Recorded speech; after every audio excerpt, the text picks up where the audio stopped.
আমার একটা জুনিয়র ছোট ভাই, ওকে গুম করে দিতে হবে কেন আপনাদেরকে? এই দেশের সংবিধানকে আমরা মাথায় রেখে আমরা প্রশ্ন করতে চাচ্ছি, একটা যৌক্তিক দাবি আদায়ে কেন 200 প্রাণ দেওয়ার পরে কেন সরকারের পক্ষ থেকে সংলাপের আহ্বান করা হবে? তার আগে কেন আহ্বান করা হয় নাই? কেন ছাত্রদের সাথে বসে এটা নিয়ে সমাধান করা হয় নাই? প্রত্যেকটা ক্ষেত্রে দমনের সিদ্ধান্ত কেন নিতে হবে একটি রাষ্ট্রকে? একটি স্বাধীন রাষ্ট্র কেন তারা দমন করবে, তারপরে দমন করতে না পারলে দাবি মেনে নিবে? এরকম সিদ্ধান্ত কাদের মাথা থেকে আসে? আজকে যে স্বরাষ্ট্রমন্ত্রীর আন্ডারের পুলিশ বাহিনী, যে স্বরাষ্ট্রমন্ত্রীর আন্ডারে র্যাব বাহিনী, যে স্বরাষ্ট্রমন্ত্রীর আন্ডারে বিজিবি বাহিনী, যাদের মাধ্যমে আমার ভাইয়েরা খুন হয়েছে, সেই স্বরাষ্ট্রমন্ত্রীর সাথে আমাদেরকে বসার জন্য আহ্বান জানানো হচ্ছে। উনি কি এই যে 200 লাশ পড়েছে এটার জন্য কি উনি অনুতপ্ত? এটার জন্য কি উনি দায় স্বীকার করেছেন? উনি কি ক্ষমা চেয়েছেন? আমরা কিভাবে এই রক্ত খেকো মন্ত্রীদের সাথে আমরা আলোচনা করতে পারি, যারা হচ্ছে রক্তের বন্যা বয়ে এই দেশে একটা অরাজক পরিস্থিতি সৃষ্টি করেছে? আমাদের সাথে আগেও বসা যেত, আমরা তো আলাপ আলোচনা করতে পারতাম, এর সমাধান হইতো। যে যুক্তিগুলা তুলে ধরতো, আমরা আমাদের যুক্তিগুলা তুলে ধরতাম, সুন্দর সমাধান কেউ হতে পারতো না। এই লাশগুলার দায় কে নিবে? আজকে এখানে আপনাদের কাছে দাঁড়িয়েছি অবিলম্বে আমাদের ভাইদের যাদেরকে গুম করা হয়েছে, যাদের আমরা খোঁজ পাচ্ছি না, তাদের অবিলম্বে সন্ধান দিতে হবে। 24 ঘন্টার মধ্যে সন্ধান না দিলে আমি আমার ভাইদেরকে নিয়ে আমি রাস্তায় শুয়ে থাকবো।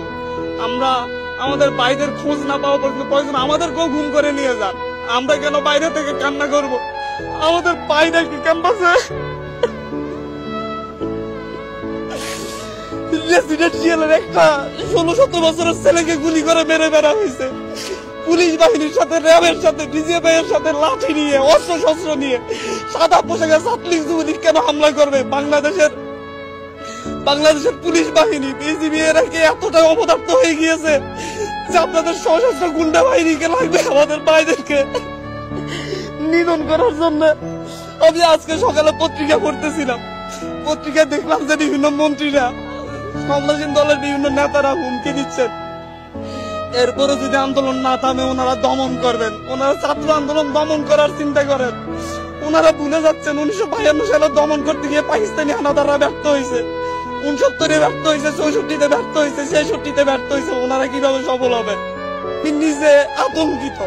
আমি এখানে এসেছি আমার জীবনের মায়া নিয়ে, আশপাশে ডিজিএফআই ডিবির লোকজন ঘুরে বেড়া করতেছে। আপনাদের এখান থেকে উঠে যাওয়ার পর হয়তো আমারও আর খোঁজ পাওয়া যাবে না। এভাবে একটা সভ্য রাষ্ট্র চলতে পারে না, এভাবে কোন স্বাধীন রাষ্ট্র চলতে পারে না। প্রকাশ্যে আপনারা দেখেছেন আমাদের ভাইদেরকে উপর থেকে হেলিকপ্টার দিয়ে গুলি করে হত্যা করা হচ্ছে। এক নির্মম অরাজকতা এই দেশে নেমে আসছে, যার পরিপ্রেক্ষিতে আমাদের ভাইয়েরা 2 দিনের আলটিমেটাম দিয়ে সরকারকে এর বিরুদ্ধে ব্যবস্থা নেওয়ার কথা বলে 2 দিন আলটিমেটাম দিয়ে কর্মসূচি স্থগিত ঘোষণা করেছিল। কিন্তু তারপরও আজকে জগন্নাথ বিশ্ববিদ্যালয়ে গুলি হয়েছে। আমাদের সমন্বয়ক সহ 60 জন ভাইকে খুঁজে পাওয়া যাচ্ছে না। আসিফ মাহমুদ ভাই, আবু বাকের মজুমদার, আব্দুল কাদের এবং রশিদুল ইসলাম রিফাত, এদেরকে খুঁজে পাওয়া যাচ্ছে না। ওদের বাবা মা মর্গে তাদের সন্তানদের খোঁজ নিচ্ছেন, ডিবি অফিসে গিয়ে খোঁজ পাচ্ছেন না। একটা যৌক্তিক দাবি নিয়ে রাস্তায় নেমেছিলাম, সেই যৌক্তিক দাবির জন্য কেন আমাদের 200 প্রাণ দিতে হবে? একটি স্বাধীন রাষ্ট্র কেন তারা দমন করবে, তারপরে দমন করতে না পারলে দাবি মেনে নিবে? এরকম সিদ্ধান্ত কাদের মাথা থেকে আসে? এই যে 200 লাশ পড়েছে এটার জন্য কি উনি অনুতপ্ত? এটার জন্য কি উনি দায় স্বীকার করেছেন? উনি কি ক্ষমা চেয়েছেন?